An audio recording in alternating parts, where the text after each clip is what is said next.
খুব বেশি বিপদে আছেন, দেয়ালে পিঠ থেকে গেছে, পৃথিবীতে কোনো মানুষের কাছ থেকে সহায়তা পাওয়ার আশা ছেড়ে দিয়েছেন, অসুবিধা নাই।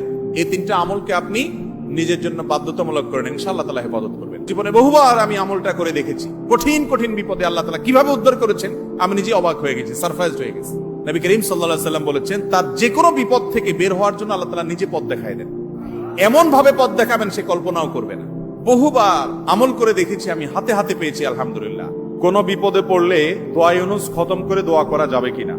দোয়া ইউনুস এটা যে কোনো বিপদে পড়াটা হাদিস এবং কোরআন উভয়টি দ্বারা প্রমাণিত। কোরআনে কারীমে আল্লাহ রাব্বুল আলামিন বলেছেন, ওয়া কাযালিকা নুনজিল মুমিনিন। ইউনুস আলাইহিস সালাম বিপদে পড়ার পর তিনি যে দোয়া করেছেন, লা ইলাহা ইল্লা আনতা সুবহানাক ইন্নী কুনতু মিনাজ জালিমিন, এই বাক্যগুলো পড়ার পর এগুলো বলে বলে আল্লাহর কাছে তিনি দোয়া করেছেন, আল্লাহ তাআলা তার বিপদ উদ্ধার করেছেন। বিপদে পড়ার পর তিনি যেরকম